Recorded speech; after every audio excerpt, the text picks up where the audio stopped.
Hi, I'm Dr. Stacey Epps. I'm the Executive Medical Director for Neurosciences, Bon Secours, Virginia. I'm an epileptologist, and a good number of my patients have epilepsy. Hi, I'm Alison Kukla. I'm a program manager with the Epilepsy Foundation. I'm also a person with epilepsy. I have focal impaired awareness seizures, and I'm still working to get them under control. One of the things that comes up as a topic, particularly with a newly diagnosed patient, is what do we do if my son, my daughter, my family member has a seizure?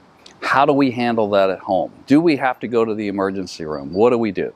And that's a great question, because seizures are scary, particularly if you've never seen one before, particularly if this is a new diagnosis.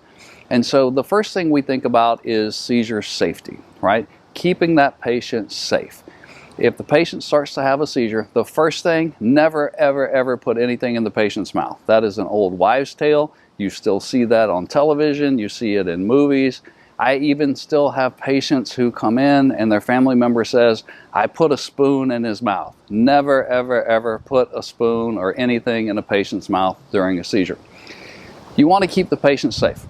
So you will make sure that if the person is on the floor or if they're falling, you help lower them to the floor, roll them onto their side so that if there's any saliva or secretions coming out of the mouth, it drains out of the mouth and they don't aspirate.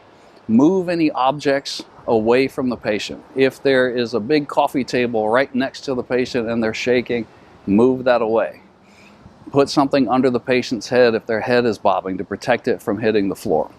And then wait. Time the seizure. What time did it start? So then that way you know how long it lasted. Pay attention to things like, what was the patient doing prior to the seizure occurring? What did you notice at the onset? Did someone's eyes deviate upward? Did their head turn to one side? Did an arm come up? Did everything start shaking at once? Did the person bite his tongue? Did they lose their water? All of those things are important.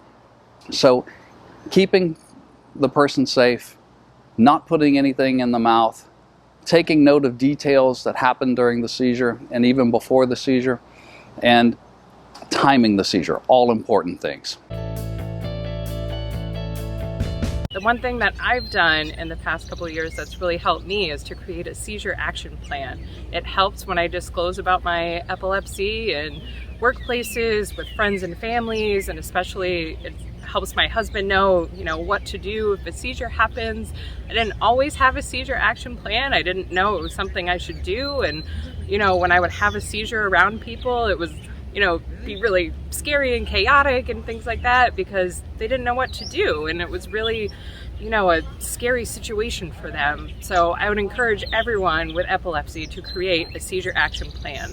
If you haven't heard of them or you don't know where to begin, you can find templates on epilepsy.com that are really simple plans that you can fill out with your family members and with your providers to come up with plans on what to do for your type of epilepsy. It includes your medications, and you can work with your providers to really, come up with a plan to help anyone know what to do if you're having a seizure around them. And it really helps to not have that chaotic situation should you have one around them.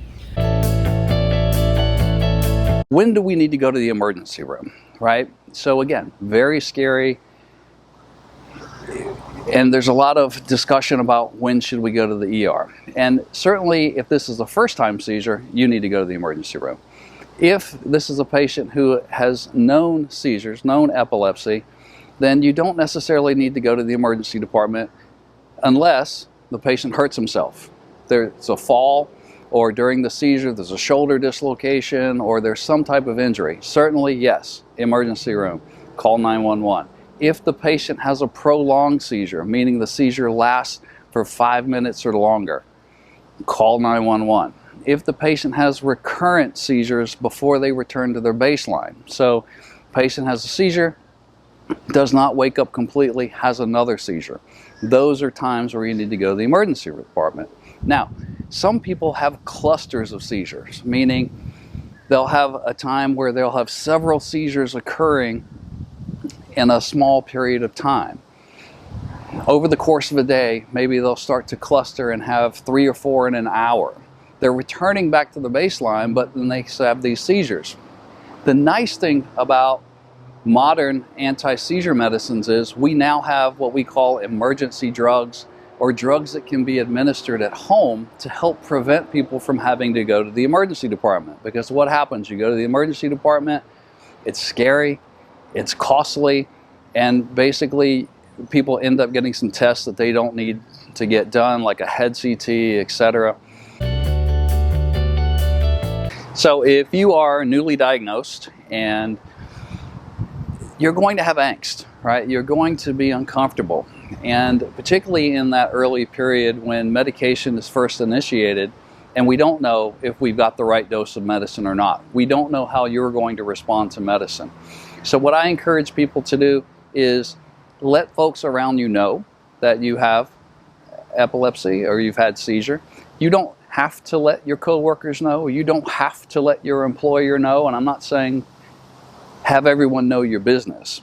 But if you have a coworker that you're close with, if you have someone that's a close friend of yours, share that information so that if it happens, you can have someone that knows what to do. Make sure that person is educated about seizure safety. If you have a rescue drug, one of these emergency drugs, the rectal Valium or the nasal Valium or the nasal midazolam, that person is aware of where you keep it. Is it in your handbag? Is it in your desk drawer? Where do you keep that?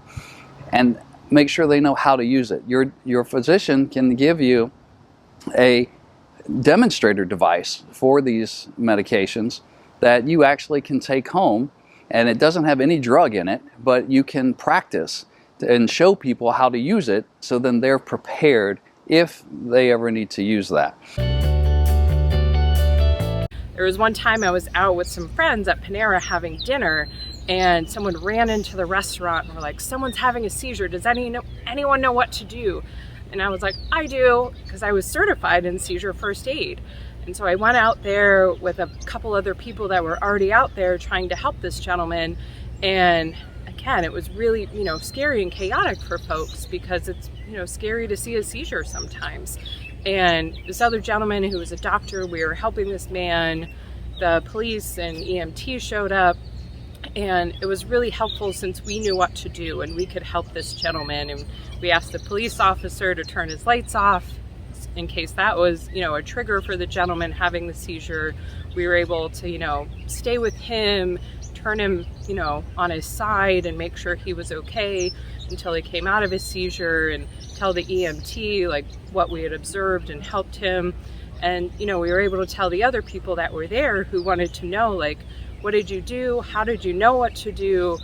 That there's Seizure First Aid certification that they can do. So should this happen again, they can help him and know what to do. And if you haven't signed up to become Seizure First Aid certified, the Epilepsy Foundation offers these classes. You can go to Epilepsy Foundation website, it's epilepsy.com/first aid, and get certified. Just like you can get other certifications for other health conditions, you can do it for Seizure First Aid, and you can become Seizure First Aid certified, to help if you come across someone that's having, an emergency situation like that. The angst is going to be there. It's normal. Hopefully your seizures will be controlled with medicine, and the longer you get from between having seizures, the better that angst will be. But also being prepared will help control that angst. Knowing that I have something that can help me in an emergency, knowing I have people who can help me in an emergency, and then also telling people, hey, I don't need to go to the emergency room. I've had a number of people who say, wow, I had a seizure at work and my coworkers freaked out and called the ambulance. And if they know that they don't need to do that, or they know what the specific circumstances are, then certainly you feel more comfortable. So hopefully that helps. And thanks for paying attention and joining us tonight.